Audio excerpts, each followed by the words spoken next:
Hello నమస్తే అండి. మీకు చెప్పినట్టుగానే ప్రతిరోజు ఒక ఎపిసోడ్తో మేము ముందుకు వస్తానని చెప్పాను కదా. సో అలాగే ఈరోజు కూడా మేము ముందుకు రావడం జరిగింది. అండ్ ఈరోజు ఎపిసోడ్ వచ్చేసి చాలా ఇంపార్టెంట్ అండి. ఎందుకంటే ఇంటి నుంచి మొదలై స్టేట్ కావచ్చు, కంట్రీ కావచ్చు, ప్రపంచం కావచ్చు, ప్రతి ఒక్క కామన్ మ్యాన్ తెలుసుకోవాల్సిన విషయం అండి. దీని గురించి ఖచ్చితంగా అవేర్నెస్ ఉండి తీరాలి. ఎందుకంటే ఇప్పుడున్న పొజిషన్ అలాంటిది. ఎందుకంటే బంగారం రేట్లు విపరీతంగా పెరిగిపోతుంది. అసలు ఎందుకు పెరిగిపోతుంది? కొంతమంది ఏమంటున్నారంటే బంగారం తగ్గే ఛాన్సెస్ ఉన్నాయి, అది అని మాట్లాడుతున్నారు. కానీ పెరగడమే తప్ప నాకైతే తగ్గడం మాత్రం ఎక్కడ కనిపించట్లేదు. అదేవిధంగా క్రూడ్ ఆయిల్ కనుక ఆగిపోయిందంటే ప్రపంచమే స్తంభించిపోతుంది, ఆగిపోతుంది. సో ఒకవైపు బంగారం, ఇంకొక వైపు క్రూడ్ ఆయిల్, వీటి మధ్యలో డాలర్ డ్రామా. అసలు ఈ డాలర్ డ్రామా ఏంటి అనేదే కదా మీ అందరి క్వశ్చన్. అసలు ఈ మూడిటికి రిలేషన్షిప్ ఎక్కడొచ్చింది? ఈ మూడు ప్రపంచాన్ని ఎందుకు శాసిస్తున్నాయి? ఈ మూడిటి వల్ల ప్రపంచం ఎలా ఎఫెక్ట్ అవుతుందో మీకు కళ్ళకి కనిపించేలాగా నేను ఎక్స్ప్లెయిన్ చేయడానికి ట్రై చేస్తా ఫ్రెండ్స్. ఓకేనా? Let's start. అయితే డాలర్ అండి, ప్రపంచంలో ఎక్కడన్నా మీరు చూడండి, ఇంచుమించు ఆల్మోస్ట్ మీకు స్విఫ్ట్ ఐడియా ఉంటుంది. స్విఫ్ట్ సిస్టమ్ అనేది అది ఏంటంటే ప్రపంచంలో ఎన్ని దేశాలు అయితే ఉన్నాయో ఆ దేశాలన్నీ కలిపి ఏదో ఒక మాధ్యమం ద్వారా ఎక్స్పోర్టు, ఇంపోర్టు లేకపోతే బిజినెస్ చేసుకోవడం జరుగుతుంది. ఫర్ ఎగ్జాంపుల్ ఒక కంట్రీ నుంచి ఇంకో కంట్రీ గూడ్స్ కావచ్చు, ప్రోడక్ట్స్ కావచ్చు, రా మెటీరియల్ కావచ్చు, ఎక్స్చేంజ్ చేసుకోవాలి. దానికి గాను ఇప్పుడు వీళ్ళు ఒక గూడ్ ఇచ్చారనుకో, వాళ్ళు కూడా అదే గూడ్ యాక్సెప్ట్ చేయడం ఉండకపోవచ్చు. సో దీనికి గానే వచ్చిన ఒక ప్రత్యామ్నాయం ఏంటంటే కరెన్సీ ఎక్స్చేంజ్. ఇక్కడ వెస్టర్న్ కంట్రీస్ అండ్ అమెరికా ఆడిన డ్రామా ఈ కలోనియలిజం, దీని ద్వారా ఇది ఏం చేసిందంటే డాలర్ అనే ఒక భూతాన్ని తీసుకొచ్చింది, రాక్షసిని తీసుకొచ్చి ప్రపంచాన్ని ఏలడం స్టార్ట్ చేసింది. ఎలా అంటే ఈ రెండు కంట్రీస్ కనుక బిజినెస్ చేయాలంటే ఏదో ఒక కరెన్సీ కావాలి, నా కరెన్సీ మీరు వాడాలని చెప్పి ఆ కరెన్సీని తీసుకొచ్చి మధ్యలో పెట్టింది.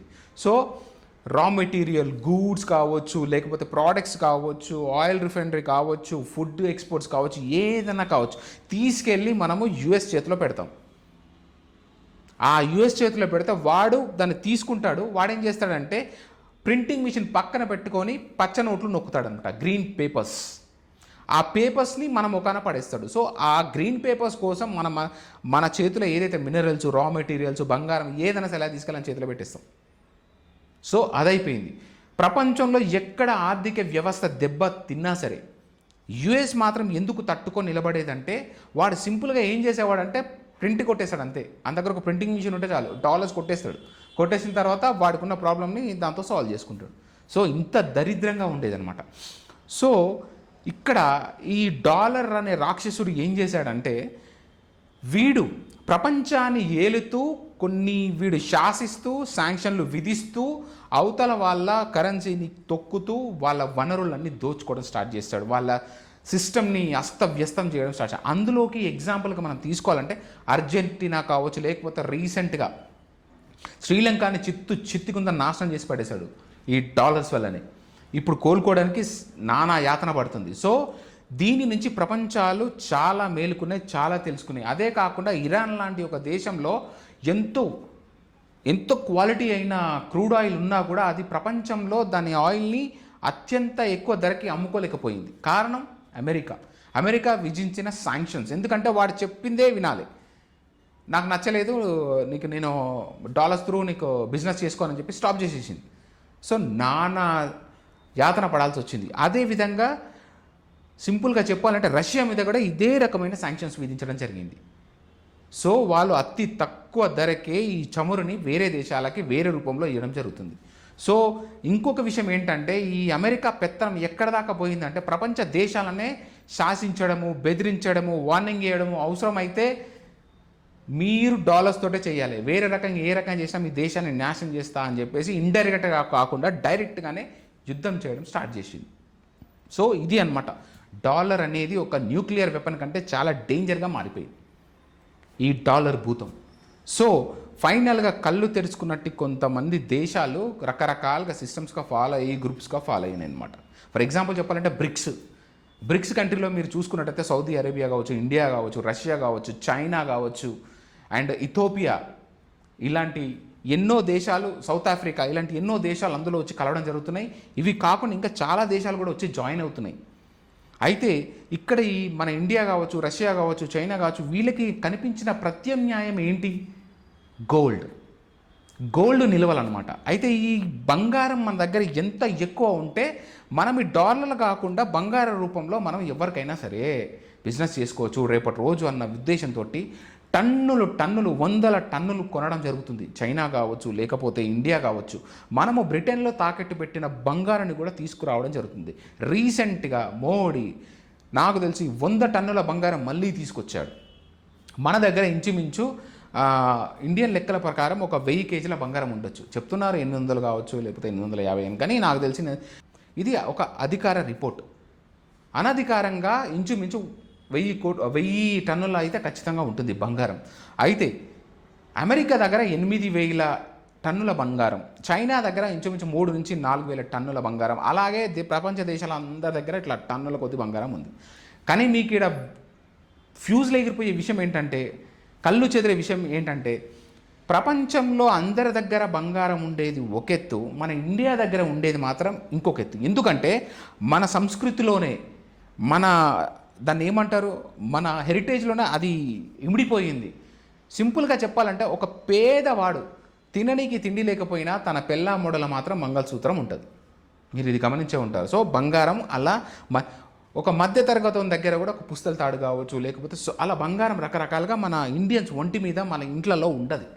సో ఇది ఎంత ఉందో తెలుసా మీకు? ఇంకా బాగా డబ్బున్న వాడి దగ్గర మీకు చెప్పనవసరం లేదు. 22,000 టన్నుల బంగారం ఉండే అవకాశం ఉంది.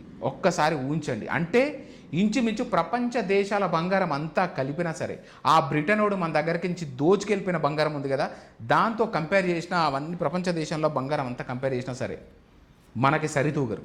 కానీ ఆ బంగారం బయటికి వచ్చేది ఎలా? మోడీ అదే ప్లాన్ చేస్తున్నాడా?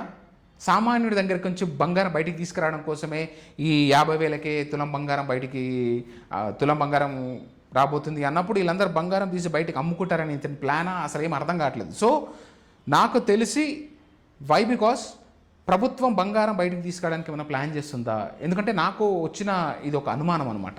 ఎందుకంటే బంగారం తగ్గుతుంది అని చాలా మాధ్యమాల్లో అంటున్నారు. అది పెరగడం తప్ప నాకు ఎక్కడ తగ్గే సంకేతాలు కనిపించట్లేదు. ఎందుకంటే ప్రతి ఒక్క దేశము టన్నుల కొద్దీ బంగారం కొంటుంది. బంగారం ఇంత రేటు పెరగడానికి కారణం చైనా ఇష్టం వచ్చినట్టు బంగారం కొంటుంది, కానీ బయటికి తీయట్లేదు బంగారం. ఆ ఒక్క దేశం కాదు, అన్ని దేశాలు. అంతేందుకు మనం కూడా అందరితోటి రామ్ బంగారం విషయంలో తెచ్చేసుకుంటాం. మన బంగారం అమెరికా కావచ్చు, వేరే ఏ దేశాలైనా సరే దీన్ని చాలా కంట్రీస్ అప్రిషియేట్ చేస్తున్నాయి. ఇప్పుడు ఉన్న పలంగా ఉండి ఈ అమెరికా డాలర్ పడిపోవడానికి కారణం కూడా ఇంకా పతనం అయ్యే అవకాశం ఉంది. ఎందుకంటే ఇప్పుడు ప్రపంచం మొత్తం గోల్డ్ రూపంలో ట్రేడ్ చేయబోతుంది. లేకపోతే దీనికి ప్రత్యామ్నాయంగా ఏదో ఒక కరెన్సీ మాత్రం ఖచ్చితంగా తీసుకురాబోతుంది. మారిషియస్ తోటి మనకు జరిగిన ఒప్పందంలో రూపీస్ తోటి మనం ఇప్పుడు ట్రేడ్ చేయబోతున్నాం. రష్యా తోటి కూడా అదే విధంగా చేస్తున్నాం కదా ట్రేడ్. సో సంథింగ్ ఏదో ప్రత్యామ్నాయం రాబోతుంది అని నాకు అనిపిస్తుంది. ఎందుకంటే ఇప్పుడు జూలై 6th స్టార్ట్ అయిపోయే ఈ బ్రిక్స్ ఏదైతే ఈవెంట్ ఉందో అది 7th మండేకి ఎండ్ అవబోతుంది. అప్పటిదాకా చూస్తున్నమాట. కానీ వీళ్ళు ఏం మాట్లాడుకున్నా ఏం చేసినా బయటికి మాత్రం మ్యాటర్ రాదు. సో వీళ్ళ ప్లాన్ ఒకటి. సో ట్రంప్కి వణుకు అనేది ఖచ్చితంగా స్టార్ట్ అయింది. ఎందుకంటే ఇది ఒక పెద్ద దెబ్బ. అందుకే ట్రంప్ మీరు చూసినట్టయితే యుద్ధాలు కావచ్చు, టారిఫ్స్ కావచ్చు, ఇష్టం వచ్చినట్టు అసలు ఒక దగ్గర స్థిమితంగా లేకుండా అస్తవ్యస్తంగా ప్రవర్తించడానికి కారణం కూడా అదే అని మనం చెప్పొచ్చు. అదే అండి దీనికి సంబంధించి. ఇంకోటి ఏంటంటే ప్రపంచం మొత్తం క్రూడ్ ఆయిల్ ఏదైతే ఉందో ఈ క్రూడ్ ఆయిల్ని మొత్తము డాలర్ అనే ఒక భూతం శాసించడం స్టార్ట్ అవుతుంది. క్రూడ్ ఆయిల్ ఏ కంట్రీలో ఉన్నా అవన్నీ ధనవంతమైన దేశాలే, మీకు అందరికీ తెలుసు. అలాంటి క్రూడ్ ఆయిల్ ఉన్న దేశాలు అంతో ఇంతో బతకగలుగుతున్నాయి. అదేవిధంగా కొన్ని ఐశ్వర్యవంతమైన దేశాలుగా ఉండగలుగుతున్నాయి. ఫర్ ఎగ్జాంపుల్ గల్ఫ్ కంట్రీస్ కాబట్టి వాటిని ఈ డాలర్ డామినేషన్ ఏంటి? సో అది అనేది స్టార్ట్ అయిపోయింది. ఇంత ముందుకు మీరు సద్దాం హుస్సేన్కి సంబంధించిన కంట్రీ కూడా ఇదే ప్రాబ్లం ఫేస్ చేసింది. కాబట్టే ఏదో రకంగా దేశాన్ని నామరూపాలు చేయకుండా చేసింది. సో ఈ క్రూడ్ ఆయిల్ ప్రాబ్లం ఉంది కదా, ఎట్లయినా రావచ్చు అని చెప్పి మోడీ, వేరే దేశాలు కూడా ఈ పని చేయొచ్చు. మోడీ ఏం చేశాడంటే పెద్ద పెద్ద బావిలు తవ్వించి ప్రపంచంలో ఇంచుమించు నాకు తెలిసి ఒక 20 నుంచి 40 దేశాలు ఉండొచ్చు. ఆ దేశాల దగ్గర నుంచి చమురు ఎక్కడ దొరికితే అక్కడ కొని మనకు తీసుకొచ్చి ఆ బావిలో నిల్వలుగా ఉంచడం జరిగింది. ఇది ఎంతలా ఉందంటే ప్రపంచ యుద్ధం మొత్తం జరిగి స్తంభించిపోయినా కూడా 6 నెలల వరకు మనకు చమురు ఇబ్బంది మాత్రం ఉండదు. ఎందుకంటే మనకు అది ప్రాబ్లం ఉంది. ప్రపంచం మొత్తము ఒకవైపు అయినా కూడా మన దేశంలో మనము ఒక 10% కూడా మనం క్రూడ్ ఆయిల్ ప్రొడ్యూస్ చేయట్లేదు. అలాంటి పరిస్థితిలో 90% క్రూడ్ ఆయిల్ మనము ప్రపంచ దేశాల మీద డిపెండ్ అవ్వాల్సి వచ్చింది. రష్యా కావచ్చు, ఖతార్ కావచ్చు, ఇరాన్ కావచ్చు, వాట్ నాట్, ఏ కంట్రీ అమ్మితే ఆ కంట్రీ దగ్గర మనం తెచ్చుకున్నాం. ఈవెన్ అమెరికా దగ్గర నుంచి కూడా మనం తెచ్చుకున్నాం. గయానా అనే ఒక దేశం దగ్గర నుంచి కూడా మనం తెచ్చుకున్నాం. అయితే ఇలాంటి క్రమంలో ఇలాంటి ఆర్థిక స్తంభిస్తున్న ఈ టైంలో దేవుడు మనకు ఒక గొప్ప గిఫ్ట్ ఇచ్చాడు. ఏంటంటే అండమాన్ నికోబార్ ఐలాండ్స్ దగ్గర 37,000 కోట్లు పెట్టి మోడీ ఎప్పటి నుంచో ఒక తపస్సులాగా చేసి ఈ బోస్ వేసి చెక్ చేసి ఎక్కడుందా అని వెతకడం స్టార్ట్ చేశాడు. అలాగా కనీ విని ఎరగని ఈ చమురు మనకి బయటపడడం జరిగింది. ఎక్కడ? అండమాన్ దగ్గర. ఇంచుమించు ఏం చెప్తారంటే 17 బిలియన్ బ్యారెల్స్ అక్కడ క్రూడ్ ఆయిల్ ఉంది. ఇంకా ఎక్కువ ఉండే అవకాశం ఉంది. గయానా అని ఒక దేశం ఉంది, అది చాలా పేద దేశంగా ఉండేది. అలాంటి ఒక దేశం క్రూడ్ ఆయిల్ పడ్డ తర్వాత అసలు రిచెస్ట్ కంట్రీ అయిపోయిందనమాట. సో ఆ దేశంతో పోలుస్తూ ఇంచుమించు ఆ దేశం కంటే ఎక్కువనే నిల్వలు ఈ ప్లేస్లో ఉన్నాయని కనుగొనడం జరిగింది. ఇంతే కాదు, ఇంకా చాలా ప్లేసెస్లో మనకి చమురు దొరికే అవకాశం ఉంది. ఇంకా సోదాలు జరుగుతున్నాయి. అర్థం చేసుకోండి. ఈ ఒక గణాంకాల ప్రకారము వాళ్ళు మాట్లాడేది ఏంటంటే జీడిపి పరంగా మనము చూసుకుంటే ఇండియా అనేది ఇప్పుడు ఆల్మోస్ట్ 4th ప్లేస్లో ఉంది. ఫస్ట్ అమెరికా కావచ్చు, లేకపోతే రష్యా, దాని తర్వాత చైనా, దాని తర్వాత జర్మనీ. మనది $4.17 ట్రిలియన్ దగ్గర ఉన్నాం మనం. అలాంటిది ఇప్పుడు ఒక లెక్కల ప్రకారం మనకు దొరికిన క్రూడ్ ఆయిల్ ఉంది కదా, దాన్ని లెక్కలు వేసుకొని చూస్తే సింపుల్గా విత్ ఇన్ ఒక సమ్ ఇయర్స్లో మనము $20 ట్రిలియన్ దాటొచ్చు అనమాట. అంటే ఏంటి, సెకండ్ ప్లేస్ నుంచి సెకండ్ ప్లేసే కాదు, ఫస్ట్ ప్లేస్ కూడా వెళ్ళే అవకాశం ఉంది. సో ఒక్కసారి ఊహించండి, ఇప్పుడు ఈ డాలర్ రాక్షసుడి కన్ను మన ఇండియా మీద పడింది, ఈ క్రూడ్ ఆయిల్ మీద పడింది. వీడు ఏమన్నా స్కెచ్ చేయబోతున్నాడా? అసలు ఏం ప్రమాదం జరగబోతుంది? ఎందుకంటే వీడు ఊరికే ఉండడు, గెలుకుతూ ఉంటాడనమాట. సో అదే విధంగా మొన్న చూసుకుంటున్నట్టయితే F-35 బాంబర్ 2 ఉంది కదా, అది వచ్చి ఇంచుమించు ఆ నికోబార్ ఐలాండ్స్ దగ్గర ఆగినట్టు ఇన్ఫర్మేషన్.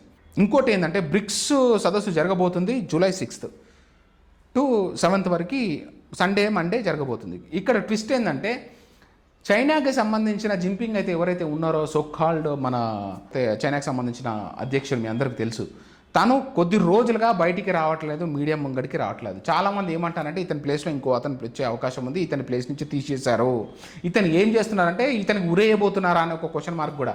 అసలు చైనాలో ఏం జరుగుతుందో ప్రపంచానికి తెలియదు, ఎందుకంటే వాళ్ళ మీడియా బయటికి రానియదు. ఇప్పుడు అదే పెద్ద క్వశ్చన్ మార్క్ అనమాట. ఇప్పుడు 6th చైనా నుంచి ఎవరు రాబోతున్నారు, చైనా నుంచి డుమా కొట్టబోతున్నారా? ఇది ఒక పెద్ద సమస్య అండి, పెద్ద క్వశ్చన్ మార్క్, $1 మిలియన్ ప్రశ్న అనొచ్చు. చూడాలి, వేచి చూడాలి. ఇది అండి, చూశారు కదా, డాలర్, బంగారం, అదేవిధంగా క్రూడ్ ఆయిల్. ప్రపంచంలో ఇన్ని డ్రామాలు ఇంకెక్కడ ఉండకపోవచ్చు ప్రస్తుతం. ఎందుకంటే ఇప్పుడు కాదు, ఈ వెస్టర్న్ కంట్రీస్ ఆడే డ్రామాలో పావులుగా మిగిలిపోయి నాశనమైన దేశాలు ఎన్నో. కళ్ళు తెరిచి కొన్ని దేశ నాయకులు ఒకటయి దీన్ని ఆపబోతున్నారా?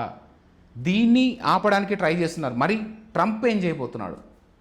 ఇండైరెక్ట్గా చెప్పాలంటే ఒక రకంగా ఈ డాలర్స్ తోటి యుద్ధాన్నే ప్రకటించాడు ప్రపంచ దేశాల మీద ఈ మోనార్క్. సో వేచి చూడాలి. సో ఇది ఫ్రెండ్స్, ఇలాంటి విషయాలు ప్రతి ఒక్కరూ తెలుసుకోవాల్సిన simple and basic knowledge friends. నాకు అందుకే తెలిస్తే మాత్రం ఓకే, తెలియని వాళ్ళ కోసం మాత్రమే ఈ knowledge. Thank you so much. మీకు నచ్చిందని కోరుకుంటున్నాను.